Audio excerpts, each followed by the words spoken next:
Juan Dixon gets fired from Coppin, but a former player of his from University of DC had some things to expose and get off her chest, and we need to talk about it. Glanville got Juan's phone number. Just doing it beginning of this was sweet exclusive, Nicola. Everything going the whole talk over the weekend. very sort of positive. All right, welcome back to another YouTube video. I hope you guys are all well. Happy Friday. Thank you guys so much for the new subscribers. Welcome on in. Before I get into today's video, go ahead and hit like on this video if you like it. And go ahead and make sure you're subscribed to my channel. And don't forget to hit the notification bell because you don't want to miss when I upload or when I go live. Okay. So if you thought we were at the end of the road with this whole Juan Dixon thing, just like I told you guys when the mistress came forward, there's so many DMs that I've gotten, okay, from people in the DMV who shared stories with me, and not all of them are worth sharing with everyone because, again, a lot of times people just want to get in the mix in whatever way they can, but there are the ones that they sound legitimate. And so this woman came forward. Her name is Dion Renee on Twitter. And she wanted to get some things off of her chest regarding Juan Dixon. I guess, whenever there's a new report out, whether Juan's been spotted with an alleged mistress or he's at a laundromat with a woman washing jerseys, you know what I'm saying? But every time there's a new story that comes out, this time it's around the, Coppin State letting him go, or they parted ways, or whatever you want to call it. There's always someone that is just like, you know what, I've had enough. I'm going to say what I need to say. So I'm going to read you what Deanna Renee on Twitter tweeted. Okay, so boom. Now, I want to stop there. Anytime there's a tweet or a post or anything where it starts off with, okay, so boom, you know it's going to be something. So, okay, so boom. Juan Dixon came to coach at UDC, that's the University of District of Columbia, my junior year. From day one, he made it very clear that he did not want to coach women's basketball and that his goal was to get on the men's side pronto. Okay, so we know that he's a women's basketball coach, but she's claiming that it was clear from day one he was not interested in coaching women's basketball. He was very much trying to get over to the men's side of it. And then she continues and says, as far as coaches go, he was the worst coach I had in any sport. Okay, in any sport. Okay, let's keep going. Not because he didn't know the game, quote unquote, but because he didn't know how to work with the players he had. This is interesting because I think this also speaks to Juan's relationship to women. We've obviously seen how he treats Robyn on the show. We obviously know about this mistress now. We also know that he's out in the streets. He's a real sneaky link, as Giselle would say. So I'm not really shocked that he had problems leading and coaching a women's team because his mindset probably isn't in a place where he's able to connect and communicate or inspire a group of women. She continues, he also brought a few of his concubines to away games. Very interesting. One even rode on the team bus from the hotel to the gym. Bold, I'll say. She continues, fast forward through a losing season with what I would consider a talented team and bad leadership. During the off season, there was an altercation in my student apartment involving my then teammate. For legal purposes, we will call the former teammate Rel, then girlfriend B, and ex-girlfriend Tony. Rel was cheating on B with Tony. Tony decides to come by the apartment one day to see another friend, Dion. B just happens to be there when Tony gets in the room.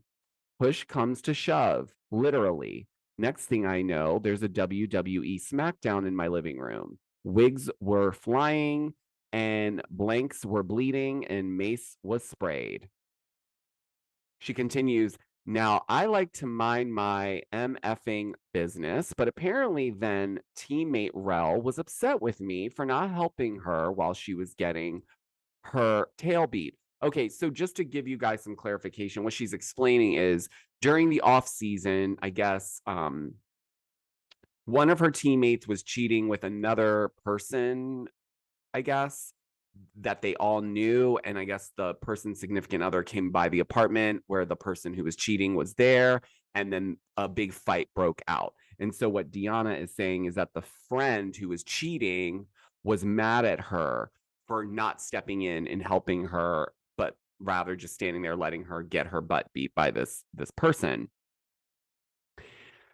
So then she continues, Rel went to Juan about the fight, and this MFer, speaking about Juan, kicked me off the team. Mind you, I'm on a scholarship about to go into my senior year, and this MFer kicks me off the team because Rel was cheating, got caught, and got a beat down for it. This is some blanked up blank. Anyway, we got to arguing because that's some BS. Somewhere in me getting fired on my day off, he mentions again, see, this is why I didn't want to coach women's basketball, dealing with this. Shh.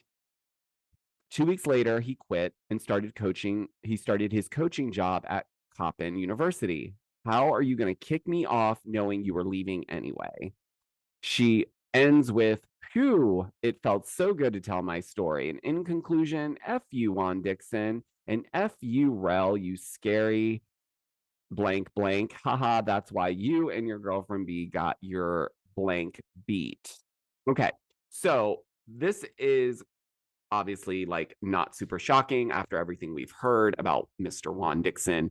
But I think this does kind of come back to the relationship that Juan has with women. He clearly is misogynistic. This woman said that there's a ton of things that she didn't share that were things that would prove he's misogynistic, like the way he spoke to the women on a daily basis, the things he would say. So this is really going to be an interesting season 8 for Potomac because it seems like Robyn's going to be walking in having to answer to a lot of things. Now, I told you guys in another video that, when Robyn was asked about this lawsuit, okay, that Juan Dixon is named in at the season 7 reunion, she claimed that Juan did everything that he was supposed to do and left it there. But it seems that this is still going forward. It's still got Juan named in there. So clearly he didn't do what he was supposed to. Now he's no longer with Coppin State. Giselle just recently came out and commented on the situation, but she didn't really give much. She kind of gave a very generic answer saying that, sports coaching is very hard, and she knows that Juan will get back on his feet again, which, he is back on his feet because he's married to Robyn, and Robyn's the breadwinner. So, of course, he's back on his feet in the financial sense. He's not going to go hungry, but will he ever work in sports again? Will he be able to coach basketball? What does this mean for Robyn? Does this help her storyline next year? Does she have a plethora of things to pull from? Will the whole season be revolving around Robyn and Juan? I think it should.